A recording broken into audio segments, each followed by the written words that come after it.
수출의 심장부, 대한민국 산업의 축, 인천. 140년 전 바닷길에서 시작된 작은 항구 도시는 지금 세계를 움직이는 거대한 엔진이 되었습니다. 첨단 제조, 스마트 물류, 디지털 혁신까지 인천의 거침없는 도약, 그 흐름을 이끌어온 이곳. 기업과 산업, 인천 경제를 이끌어온 인천상공회의소. 140년간 걸어온 그 발걸음은 인천을 넘어 대한민국의 성장을 이끌어왔고 이제 더 찬란한 내일을 향해 나아갑니다.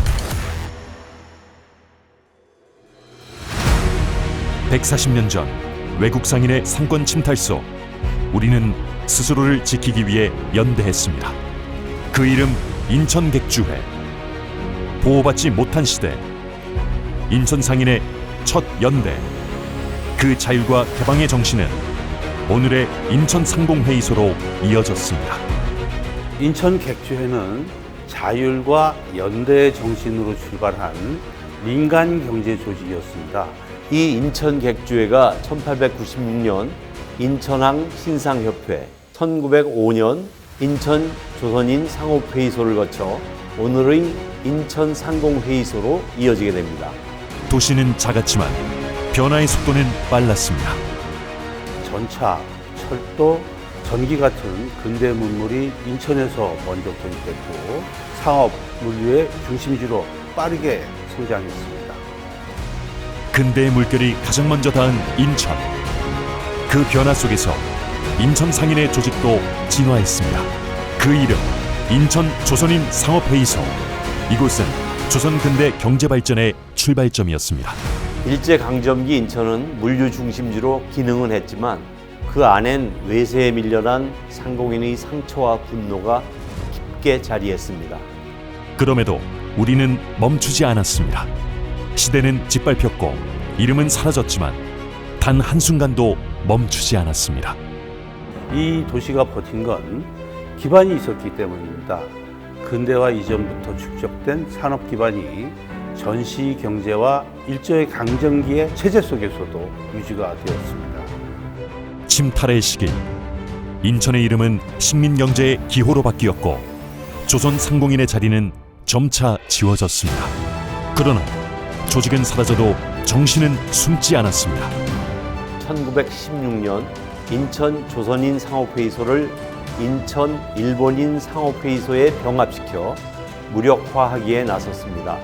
1930년에는 인천상공회의소로 명칭이 바뀌어 지금과 유사한 체계를 갖추게 되었습니다. 하지만 주도권은 일본에 있었고 인천은 식민지 전쟁 경제에 편입됩니다. 해방 이후 사라졌던 이름이 다시 불려졌습니다. 1946년 인천상공회의소 재건총회. 해방 후 인천은 어느 도시보다 빠르게 복구를 시작했습니다. 1946년 인천상공회의소 재건총회가 열리면서 상공조직이 다시 자리 잡았습니다. 그 기반은 일제가 남긴 시스템이 아니라 인천의 상공인을 이어주는 정신의 회복에서 시작된 것이었습니다. 단절된 시간을 다시 잇는 첫 목소리였습니다. 그날 인천은 대한민국 경제의 중심으로 되돌아왔습니다.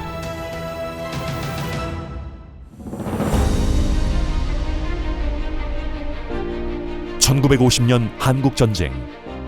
해방과 환호가 채 가시기도 전에 도시 전체가 혼돈에 빠졌습니다. 그러나 인천상공회의소는 무너지지 않았습니다. 폐허가 된 공장 속에서도 꺼지지 않는 산업의 불씨를 지켰습니다. 인천상공회의소가 제일 먼저 움직였고 항만, 설비, 산업인프라 보급까지 덕분에 우린 다시 일어날 수 있었다고 들었습니다. 1952년 법정단체로 전환된 이후 권정석 초대 회장을 중심으로 자가회관을 건립하며 법정단체로서의 기반을 다져갔습니다. 인천경제는 그 손끝에서 다시 뛰기 시작했습니다. 1960년대 산업화의 서막이 열렸습니다. 이덕근 회장은 부평 수출산업공단 유치와 항만 확장이라는 굵직한 산업인프라를 현실로 만들어냈습니다. 민과 관이 함께 손잡고 국가 수출의 출발선을 인천에서 그었습니다. 수출공단이 들어선 그날 분위기는 확 달라졌어요. 그 배후엔 늘 인천 상의가 있었어요. 정부에 건의하고 기업들 실무도 챙기고 진짜 든든했습니다.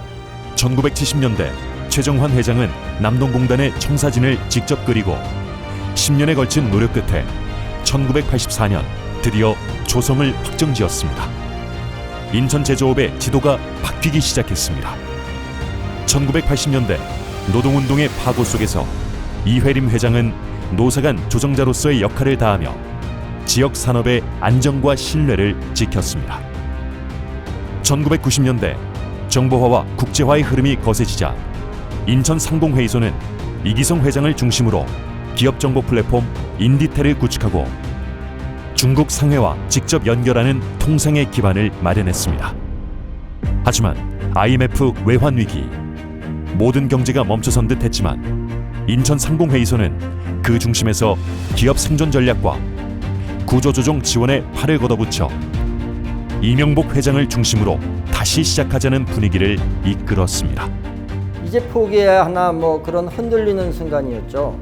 하지만 인천상공회의소를 중심으로 다시 시작해보자는 말이 진짜로 큰 울림이 있었어요. 2000년대 이수영 회장은 자동차 산업 위기 속에 대우자동차 부평공장을 지켜냈고 김정치 회장은 인천기업 사랑협의회를 통해 지역과 기업을 잇는 다리를 놓았습니다. 2010년대 김광식 회장은 강화산단 조성을 시작했습니다. 그 바톤을 이어받은 이강신 회장은 지역 산업 기반 확장의 중심에 섰습니다. 그의 리더십 아래 인천 상위는 인천 산업 생태계에 새로운 활력을 불어넣었습니다. 이어 심재선 회장은 인천과 공항의 상생 발전을 위한 범시민협의회 공생협을 출범하며 지역과 공항, 기업과 시민이 하나로 연결되는 지속가능한 경제 생태계를 제안했습니다. 그리고 지금 박주봉 회장과 함께 인천상공회의소는 미래를 향한 여정을 시작합니다. 140년 인천경제의 중심, 흔들림 없이 걸어온 이름, 바로 인천상공회의소입니다. 140년의 시간을 넘어 지금 우리는 또 하나의 전환점을 마주하고 있습니다. 4차 산업혁명, 인공지능, ESG, 글로벌 공급망 재편, 모든 산업의 기준이 다시 쓰이고 경제 패러다임이 완전히 바뀌는 시대. 이 거대한 전환의 중심에서 인천상공회의소는 새로운 도전을 시작합니다. 제25대 박주봉 회장의 선언, 이제는 규제를 넘고 한계를 넘어야 할 때입니다.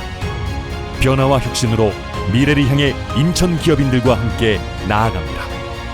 AI 전환 시대, 우리는 연구개발과 미래 첨단 산업을 연결하고 인재를 육성해서 지속가능한 지역경제의 새로운 질서를 구축하고 있습니다.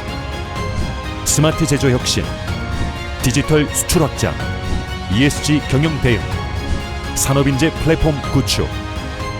우리가 만들고 있는 미래 목표는 단순한 구호가 아닌 실행의 전략이며 다가올 100년을 준비하는 설계도입니다.